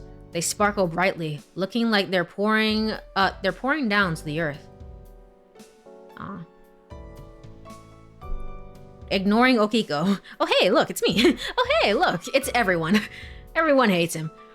I glance at Haruka. The profile of Haruka's face as she gazes up at the stars has an exquisite beauty to it. In this moment, it's like I'm witnessing the starlight cleansing away all the impure things she's experienced in this world. A thought crosses my mind. What is Haruka to me? I recall the moments we've spent together over the past few days. At first, I feel like I was looking after a somewhat precarious child. I even thought I'm like a father with a daughter. Yeah, I remember that. No, I still harbor that feeling somewhere deep inside. But was that really all there is to it? Is that really just it? Arriving at the coast, the stars above seem to shine their brightest, as if the night were at its peak. Haruka leans out over the sea, admiring the starry sky. I almost wonder, in my previous place, I talked about this, I did some astrophotography photos, and I still have my whole rig here, so I hope to get back to that relatively soon. I'm not expecting to get back into it this month, but next month, I would love to get back into it. That said, I don't know how that's gonna work, just because the area that I live in is a little bit different from my other area. So I would be afraid of, like, there's a lot of, so far from what I've seen in the area, there's a lot of deer and foxes and raccoons. And I mean, these things will seemingly, you know, avoid you if they see me, but I'm a little bit concerned about the foxes. So I don't know, I might have to go to like a different area or drive out a little bit to do some astrophotography, which is fine. That's fine. But that's why I can't necessarily do so in my own like neighborhood and area. So is it light pollution? Yeah, there is also that. It's a little bit, I would say it's a little bit brighter than the place where I originally lived. I'm gonna say a little bit brighter, but mostly just the foxes. There are also foxes near where I live. They're pretty cute. They are very, very cute, honestly. There's a mother. Like I was looking out at my backyard, and I saw a mother fox and 3 baby foxes, and they're so cute. But it's just like, I don't really want you in my backyard, but also they're just so cute. They're so unbelievably cute. I don't want to harm them. I just want them to like just move a little bit. Just move just a little bit like further into the forest. And not necessarily my own backyard, you know? But they are so cute. They're like little kittens, honestly. It's so adorable. Haruka leans out over the sea, admiring the starry sky. Her face carries a hint of unease, as if she's forcing herself to smile. I feel like I've peeked into the depths of Haruka's heart. Overcome by a vague sense of guilt, I look out to sea. Just then, several lights tinged with red and yellow stand out on the horizon. They seem to move closer and farther away, blinking in and out of existence. It was as if large fireflies were floating on the sea, skimming the surface. Is this? Shiranui. They move to guide people on ships. Nobody knows who's making them or why. That's why in Japanese, we use the kanji for unknown fire. Ah, interesting. Wow, is that so?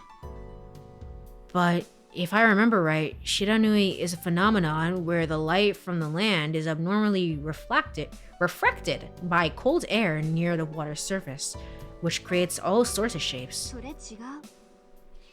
What is that? Hold on.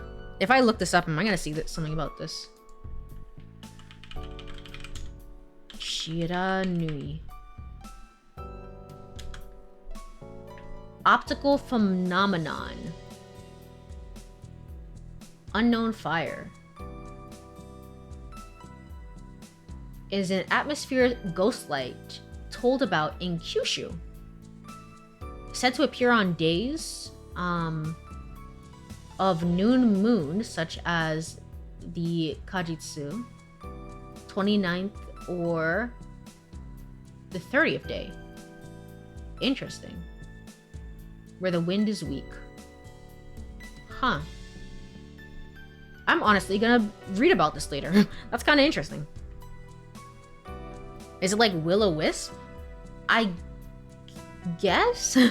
I'm not like too familiar with will-o-wisp anyway. I'm more familiar with that. Like I know vaguely what it is, but I assume it's kind of like that, yeah. Hold on, let me I paste the Wikipedia article if anyone wants to see about that. That's interesting, that's kind of cool. I'll have to read about that later. Let me make sure to get back the guide. Cool.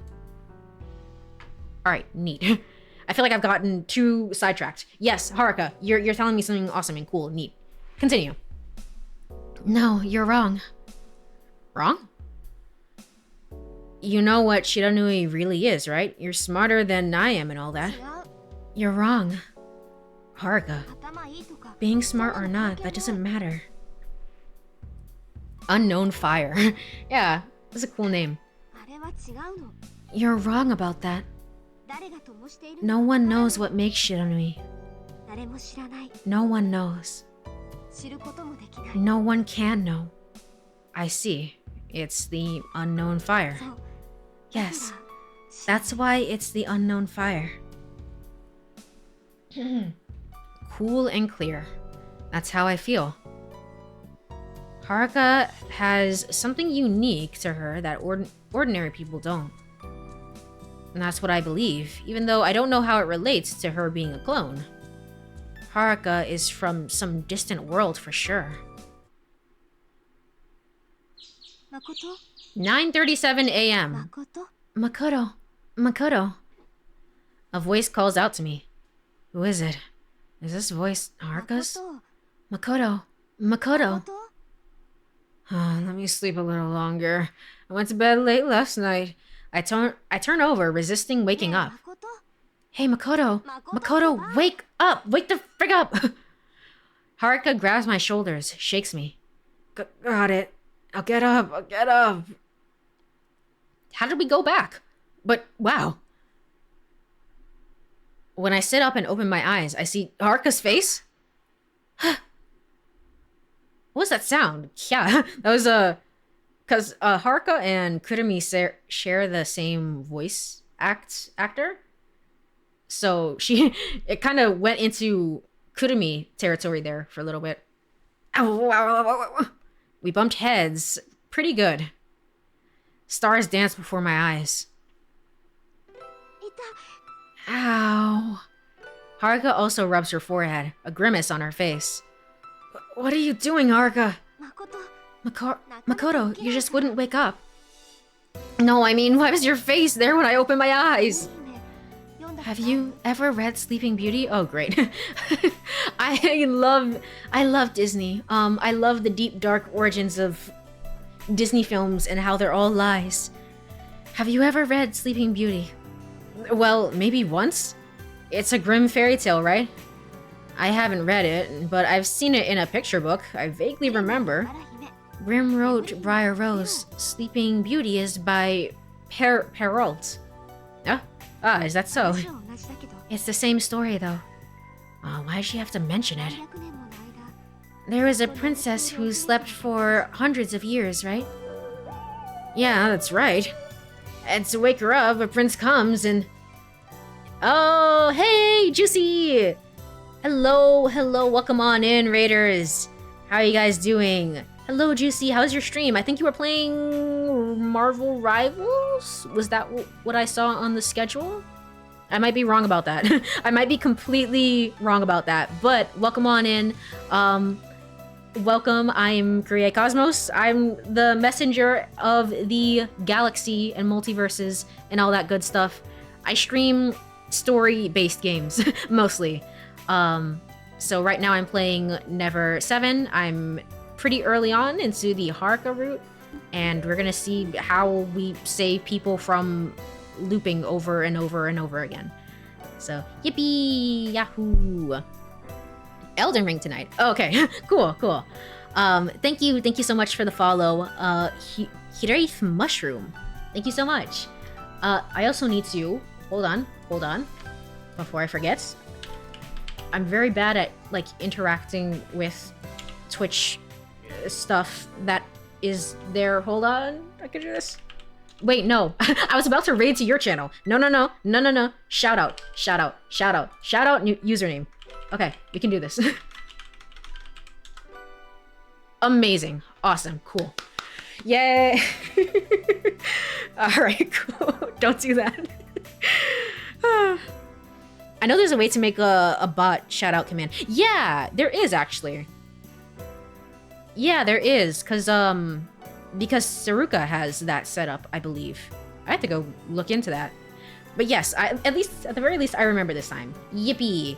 How was Elden Ring? Did you beat any interesting or cool bosses, or was it still learning the game? Let me put back up the guide just so that I have it in case it becomes relevant. All right, cool. But also, yes, if any of the people in the raid need to bounce out, or if Juicy, if you need to bounce out yourself, that's completely fine. Just kind of here chilling and vibing, so have a good night, everyone, if you have to leave. Just play raid ping pong, just again and again. No you. Indeed. Amazing automod. I love when automod just crazy.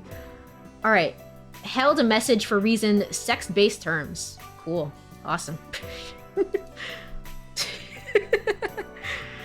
Protect these viewers. Protect them, truly. We did, and then I got my butt beat by every other baddie. Yep, that's how it goes. But at least one was accomplished. So, yippee, huzzah, yahoo. But yes. Having said this much, I startle myself. You can't do that, Juicy. No butt beating in chat. No, you can't do that. Automod hates that. You can't do it. Wait a second. Does that mean Haruka isn't gonna say, well, that part doesn't really matter, huh? If you're up, let's go. Haruka, however, grabs my arm, pulling it as if nothing had happened. Go where? I ask her, deliberately feigning calm to hide my racing heart. Fishing. Fishing? She nods as if it's the most natural thing in the world. We're fishing again today, just like yesterday, huh? Seems Haruka's completely hooked on the sport. Haha, I see what you did there. Come on, let's go. To her, seems like it's already a given that I'm going too, even though I haven't said a word on the matter. Well, whatever, it's fun. I hurry to get ready. Haruka watches me closely. Haruka, I'm going to change now. Okay. I'm going to take my clothes off now. Oh, okay. Finally noticing, she looks away. You can just leave the room entirely. I mean, there's a tinge of redness on her cheeks. I'll be waiting at the front door. Okay, cool. She's about to leave the room. Haruka. I stop her as she's about to go. There's something I need to tell her. What? In Sleeping Beauty, the princess isn't supposed to wake the prince with a kiss. It's the other way around. That's it. Okay, I understand. Don't wake up anyone else like that. Okay, if you say so, Makoto. Oh, so she was trying out Sleeping Beauty? Okay, if you say so, Makoto. With that, Haruka leaves the room. Amazing. Amazing. Amazing. I'm so baffled by one character. I can't believe... Why would she do that? Why would she ever do that? You know she wanted to look. She did. She did. How did you know? How did I know that's what she was doing? You really... I did not pick up on that. I was like, oh, that's why she brought up Sleeping Beauty. She's gonna try every single fairy tale. She's gonna try out all of them. Amazing. Cool. I wonder which Disney or not Disney princess comes next. She's a fish. She's a fish. She is. I can't wait to go through all of the fairy tales. Is a girl an alien? Like what? I mean, she's a clone. She's a clone, and clones in this world act kind of strange, and that's kind of the explanation behind it. But that's what I thought as well. I was like, she's an alien from outer space. I got it all figured out. I was wrong about it, but that's what I thought too. And so we arrived at the breakwater today as well. As I prepared my fishing gear, I gaze up at the sky absent-mindedly. It's overcast, far from ideal weather. Nevertheless, Haruka cheerfully lowers her fishing line. I'm not particularly in the mood, but I still cast my line. Just being with Haruka is good enough, huh? Yet, as usual, I have no luck with my catch. Of course, that's how it goes for me. Oh, I caught another one. Look, it's just so big. As usual, Haruka is reeling him in. Why is there such a difference between us? Still, just watching Haruka's excitement makes me forget my frustration. I casually think back on the days since I met her. A clone. According to Saki, Haruka's a clone. But why? Even if it were true, how does Saki know about that? True, that's what I'm trying to figure out. The questions from the day before yesterday come to mind again. And Haruka did say she was someone's copy. That she doesn't have a heart. Is it possible for a person not to have a heart? I can't believe that Haruka, seemingly enjoying herself so much, doesn't have a heart. There's a vast difference from when we first met. Haruka has really changed. Now she occasionally expresses herself in ways that seem human. You can definitely sense something like emotions. Haruka seems to be slowly discovering her own heart. Makoto. I'm brought back to reality by her voice. I must look lost in thought. Haruka peers at me puzzledly. Is something the matter? No, nothing. Huh? I was just thinking about what's happening since I met you. Since you met me? Today marks 5 days. A lot has happened, hasn't it?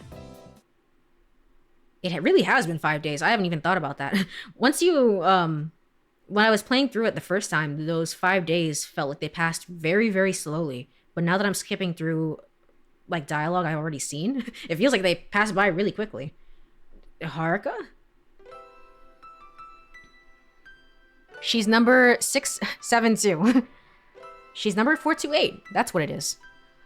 Haruka's gaze is fixed on the distant horizon, still holding the fishing rod firmly. Yeah, a lot has happened, huh? Once more, I become lost in thought. For Haruka, it must be a series of major events. She's had her identity as a clone exposed. She's received a sudden declaration of love from Okiko. Her conflict with Saki continues, though I don't know why. And she received her first kiss. Then it hits me. Am I starting to develop feelings for Haruka? This isn't the kind of affection a father feels for his daughter. No shit.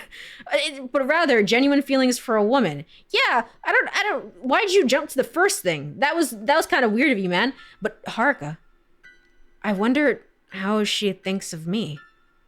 Haruka slowly turns her face towards me. Her expression reveals no emotion. What? I want to know how Haruka feels about me. But if she were to see me as a father figure, I wouldn't be able to handle it. If she didn't see me as a man... it's nothing. Haruka returns her gaze to the sea. Not even brother-zoned, but father-zoned. Amazing. Amazing. It's insane. It's I guess that would be Kurumi's case. That's why we have Kurumi. Because Kurumi is the weird one. It's like, big bro. It's like, you don't have to call me that, Kurumi. You don't have to. I've known you for like all of 3 minutes. You don't have to call me that. Game, please stop with the daughter thing. Yeah, yeah. Insane dad zoning. Her indifferent manner makes me anxious. That anxiety further ignites auto mode is on. Why is auto mode on? I'm crazy. Sorry. Sorry about that. I'm left in turmoil, clutching the fishing rod. What button was that? Was that square? Yes, it was. Okay. I know for future reference there. 12:35 p.m. By midday, we decide to have our usual lunch at Luna Beach. I order the lunch special while Haruka orders a sandwich. By the way, you two get along really well, don't you? Izumi-san approaches us, teasing us with a comment. Nah, it's not like that. I can't help but look down, feeling a bit embarrassed. I sneak a glance at Haruka. She's silently wolfing down her sandwich.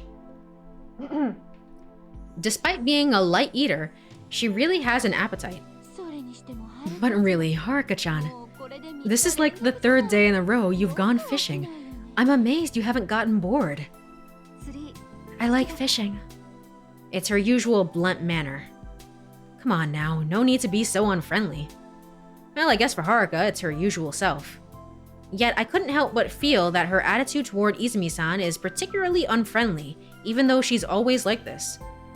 Haruka's look of indifference makes me want to scold her. That's no way to treat someone, is it? Does Izumi-san make her uncomfortable? I don't know, does she? I don't think so. Well, if you like it, that's just fine. Then, Izumi-san speaks to me. Or it might be rather that Izumi-san is treating her like Kurumi, because they're a little bit similar in that sense. Makoto-kun, you don't mind fishing every day, huh? The correct answer is... I don't know, because I don't have the guide up. Whoops. Whoops. I don't mind, is the correct answer. Okay, cool. Hold on. Just want to make absolutely certain of it. No, I don't mind at all. I respond while munching on my lunch. Looks like I didn't give the answer Izumi-san was expecting. As if she's lost interest, she's returned to the counter. Haruka's quietly eating her sandwich. She's completely absorbed in her meal. She clearly paid no attention to our conversation. Then, as if noticing my gaze, Haruka turns to me. There's a smile on her face. Huh? Who's she smiling at? Wait, there's no one other than me. Makoto, are you okay? Are you okay, my guy? I feel like there's more romantic chemistry, honestly, between you and Haruka than there ever was with you and Yuka. Doing the Yuka route first was so strange and weird. I'm gonna be so honest with you guys. It's also weird because like you're the one who brought it up, like this. Oh, like she's my. I think of her like a daughter, and it's like why would you confuse that? I feel like the romantic chemistry is very, very obvious, and it's not like Yuka where it's like it's so understated, and we're like, yeah, no, I of course I've always loved you, of course I've always wanted to be on the Yuka route. It's clear that Haruka only shows these kind of human-like expressions to me. That just makes me happy. Big bro! It's me! Kurumi, who had been busy working another part of the cafe, comes over to us. Can I skip through this? Nope. Oh boy. Oh boy. She's carrying a tray with the coffee I ordered. But I can't respond to her right away. Looking at Haruka's smile, my stomach's filled with butterflies. Emotion surges up within me. I feel a lump in my throat. My cheeks go slack. Hey, big bro! Suddenly, Kurumi tugs on my ear. She's apparently frustrated by my lack of response. Big bro, are you listening? I am! I'm listening! Just let go! Pouting, Kurumi finally releases my ear. I love her, I guess, because her art is on the cover. You know, yeah, like, I don't know, you were one of the first characters I met, so I've always been in love with you, of course. Of course. What the hell? Big bro, you're leaving the day after tomorrow, right? Yeah, unless I get caught in a time loop again, so... So, I want to create as many memories with you as possible before you go, big bro. That's too bad. It's not your route, Kurumi. Memories, huh? So that's why I was thinking of staying at the lodge tonight. What's with that tone? Huh? No, that's not what I meant. But forget you, big bro. Kurumi slams the coffee cup on the table with all her might. The freshly brewed coffee splashes onto my pants. Kurumi, get me a cloth! Give me a cloth! Kurumi asks as if she doesn't know what happened. That's wild. Okay.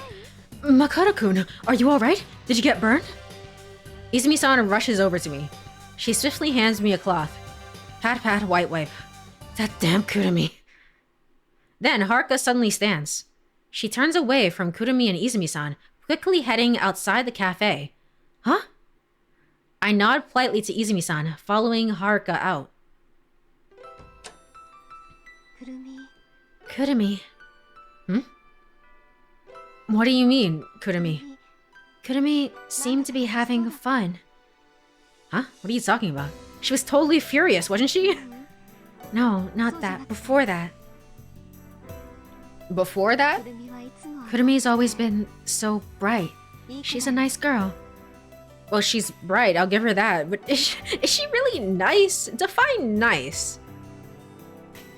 Is something the matter? Haruka? Haruka's expression is frozen. Really? What's going on here? It's nothing. It can't be nothing, right? But Haruka doesn't answer. From that moment on, she remains stubbornly silent. We return to the breakwater, and despite my attempts to talk to her, Haruka won't respond at all. This is a very strange interaction between both of them, to be honest. Between both Kurumi and her. I just don't understand, but whatever the game says. Okay, I gotta head to bed. Good luck with the Haruka wooing. Thank you so much, Black Blue. Have a wonderful night. Bye bye. Once again, we hold out our fishing rods. It's strange how Haruka's demeanor changes when it comes to fishing. I'm also gonna end around 2 hours. I'm not going for an extra hour or anything. So, because I know after this is gonna be after midnight. It's midnight in 4 minutes, so that's cool. I also have work to do, so I have to go do that. That's fun. That's cool. That's neat. At the very least, though, once I get settled, and I also did buy a comfy chair. A comfy chair that's not this chair, because this chair is awful. It's the worst chair in the world. But once I once I set up that chair and once I set up everything else, I'm hoping to start going for, streams that are at least 3 hours. 3 or 4 hours I think is a good stream time. A good streaming time. So no more 2-hour streams, hopefully. Chair, yes indeed, chair. It's coming in the mail tomorrow, and I'm very happy about it. Very excited about it. So, she seemed so down until just a while ago, but now she's in high spirits. Her cheeks are flushed as she focuses enthusiastically on fishing. There's no sign of her earlier moodiness. What's with this sudden change? Oh, whatever, I guess. Haruka's joyful expression makes me feel happy too. Hey, Haruka, how about a little competition this afternoon? Just you and me. You're so strong, I can barely survive 2-hour streams. It definitely depends, I think. For me, I think it depends on the day and what's going on, what's happening. But when I was doing the 3-hour or 4-hour 428 Shibuya Scramble streams, those were fun. I liked them. The only thing was I was sometimes frustrated because I wasn't sure how many more things I had to do or how many more routes I had to do. That was the only thing. That was the only thing about that game specifically. But I do kind of want to get into longer streams. A little bit. Huh? You want to compete with me, Makoto? I'll accept your challenge. Alright, that's what I'm talking about. And so, I impulsively challenge Haruka to a silly competition. Needless to say, I'm well aware of a predictable outcome. ... 4:43 p.m. Makoto, you're just not cut out for this. You suck. I know. Yet again, she tells me that. I know that. I don't need you to tell me. I already know. It's okay. I'll keep catching more for you. Haruka peers down at me from above, a teasing look on her face. Yet I don't feel frustrated at all. Not even a bit. It's no facade, it's just so important to me that Haruka seems happy. The setting sun's warm glow sparkles on Haruka's cheeks. 5:32 p.m. Haruka and I return to the lodge. She says she's going to take a shower and heads into the bathroom. I return to my room and now I'm lying on my bed like this.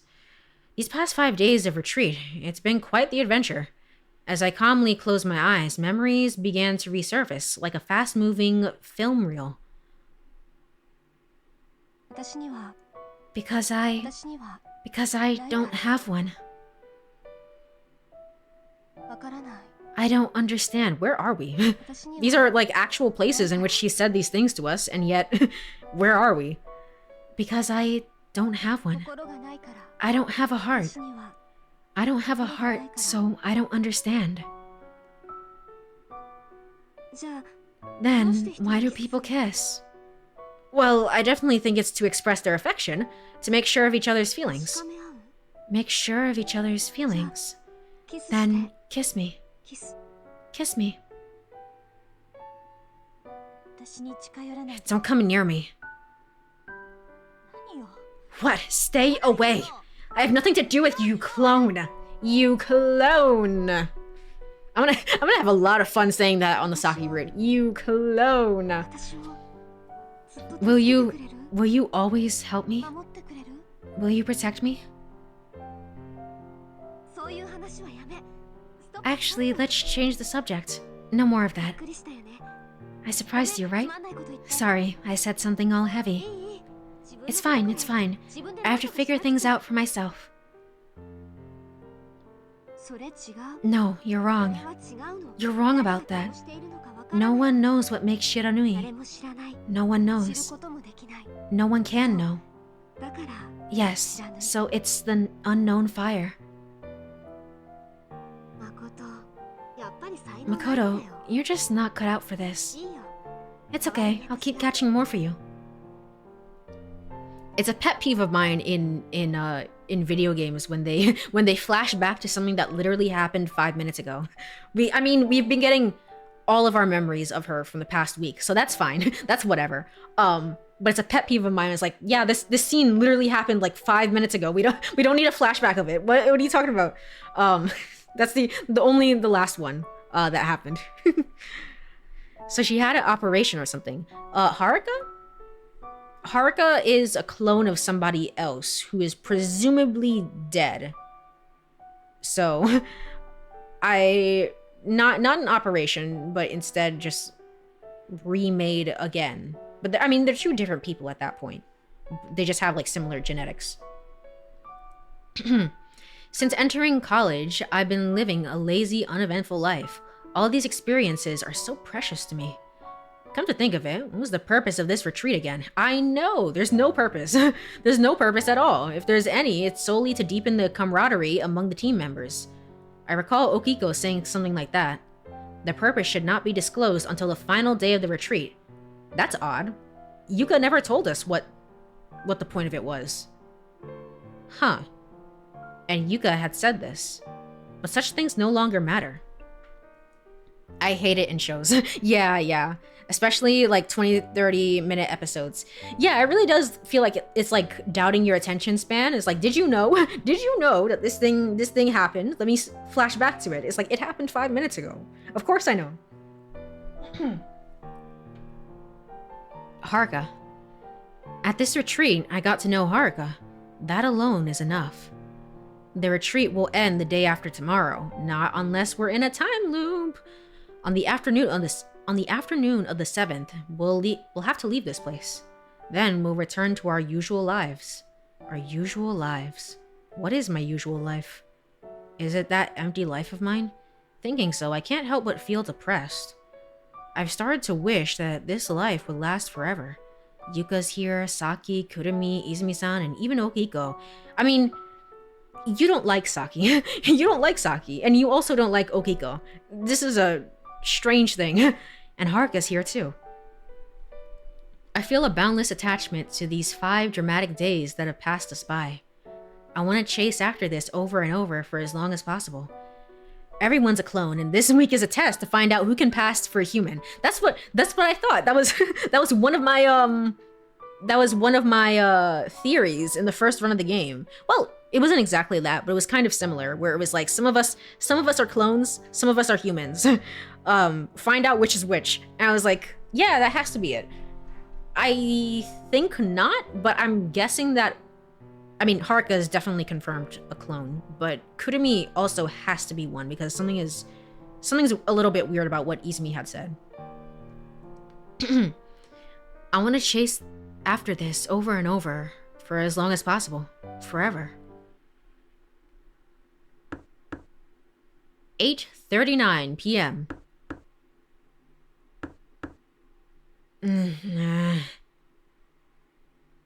I suddenly wake up.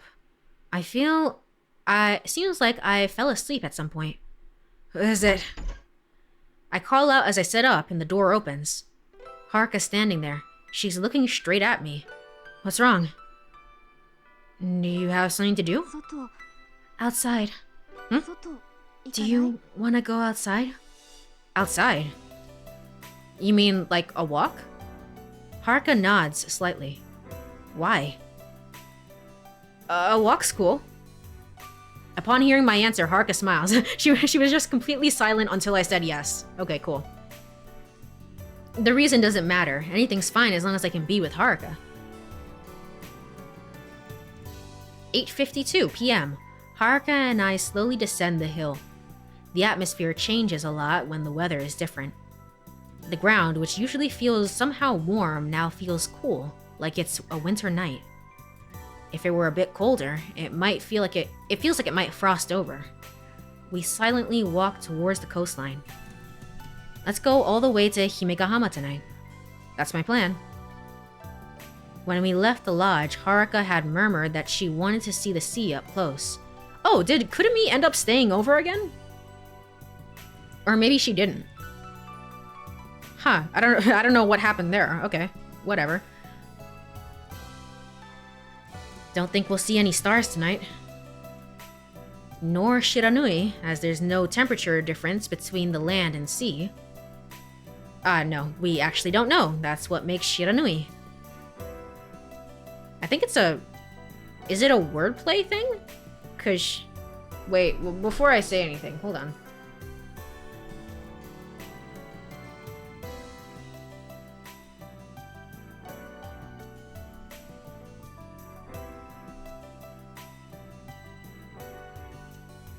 Also, yes, true. It does say that Will o' the Wisps is a similar concept on the Wikipedia page. I thought it might have been a wordplay thing. It's seemingly not. Shiranuhi. Okay, cool. Not a wordplay thing. I'm not Nihongo Jozu enough to know. yeah, that's how I feel right now. I was like, I thought something and I was dumb. I didn't know. Around this time at night, just maybe I can tab back into the game. What a dilemma. What to talk about? What do I really want to say? What do I want to hear? I know the answer to these, but how does Haruka feel about me? Haruka. Huh? My mind goes blank when she stares at me. One's mind really goes blank like this, huh? What's wrong? Well, you see. I wonder if it's cold. Huh? The seawater, tonight. I hope it's cold. Makoto. I wanted to be with you. Haruka says that and touches my hand. Her palm feels smooth and warm. So, that's why I wanted to go outside with you. I wanted to be alone with you, Makoto. Haruka looks down. We stop walking. Haruka. My heart is filled with emotion. Haruka just said these exact words to me. I wanted to be alone with you, Makoto. Haruka sees me as a man. Definitely not as a fatherly figure. I feel like I'm gonna burst with joy. I gently hold Haruka's hand. Haruka's warmth seeps into me. Hand in hand, Haruka and I continue walking towards Himegahama. And then from the bushes, we hear Okiko. He's like, gosh darn it. Why? Why not me? Get wrecked, dude. Arriving at Himegahama, the weather's the same. The night sky's a murky, dull gray. Of course, there's no stars visible. It's too dark to see anything clearly. But I don't mind at all, because Haruka's here with me. Haruka sits down on the sandy shore. She's not at all worried about getting sand on her clothes. I sit beside her. Haruka's silently gazing out to sea. We don't need to speak. It feels like there is no need. In the darkness, the only thing we can hear is the sound of the waves. As I gaze at Haruka, who's captivated by the sea, I feel the urge to speak up about something I've been curious about for a while. Hey, Haruka? Haruka looks towards me without saying a word. Why do you like water so much? Indeed, it always comes down to water with her. Yeah, it actually kinda does. But, I mean, in some ways, Kurumi is kinda the same way. Not just the sea, not just the pool, not just the drops of water from the faucet. It seems to me like Haruka has an obsession with water. An obsession that goes far beyond a simple preference. Haruka continues to look at me, offering no response. I stare into her enchanting eyes. A sense of unease begins to creep over me. Did I ask something I maybe shouldn't have?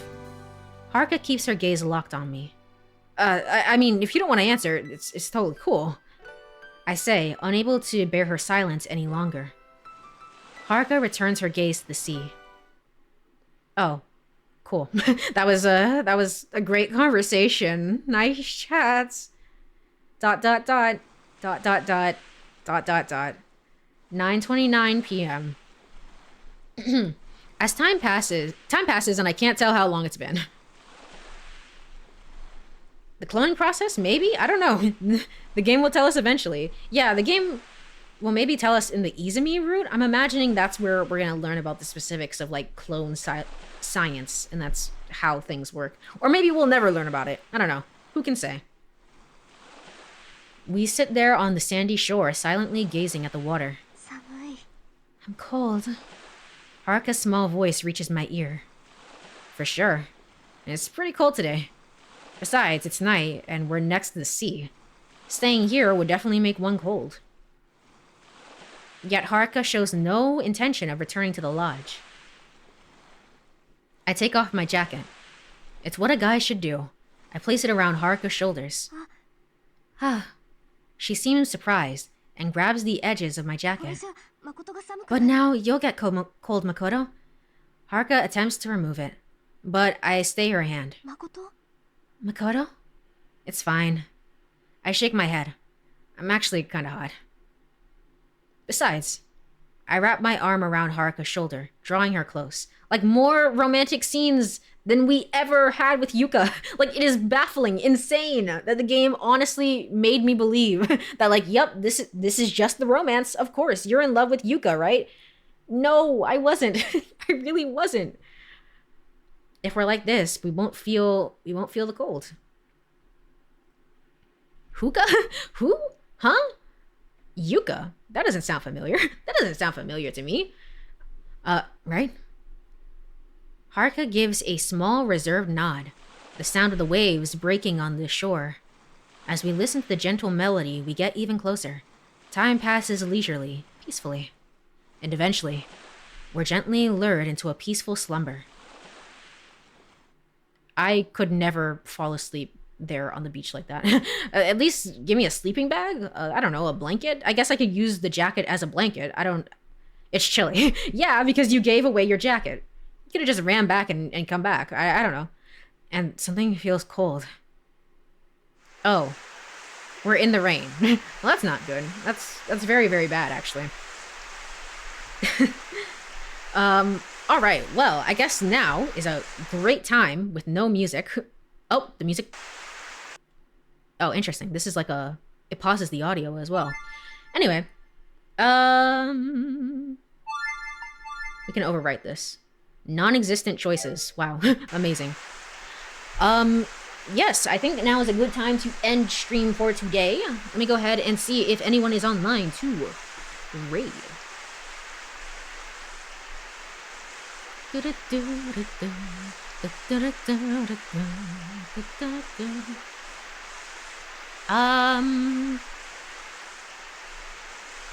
is online?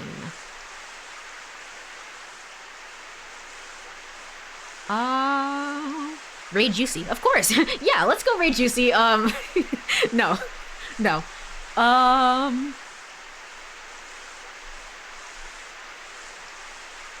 Let's go raid Kirito. Kirito is playing Persona 3 Reload, which, as we know, I'm a Persona girly. So let's go raid and say hello. Let me go over to ending screen. Yippee. All right, cool. Well, thank you so much everyone for hanging out for this stream. I really appreciate it. I feel like we got a lot done because I decided to actually use a guide and not just fumble around and hope that I get the answer eventually. I will be back next week with some more of this game, and then later in the week, I will be back with some Wonderstop. We're gonna have 2 streams this week. It's gonna be very light because I have a lot to do, and I need to unpack and stuff like that. But afterwards, we should be back to a normal stream schedule and should be on track with this game. So, that's the cutest transition. Thank you. It's a nice little transition of Juno, the burb. So, but yes, have a wonderful night, everyone. Be well. Bye-bye. Bye-bye. Bye-bye-bye. And thank you again, Juicy, for the raid as well. Bye-bye. Bye, everyone.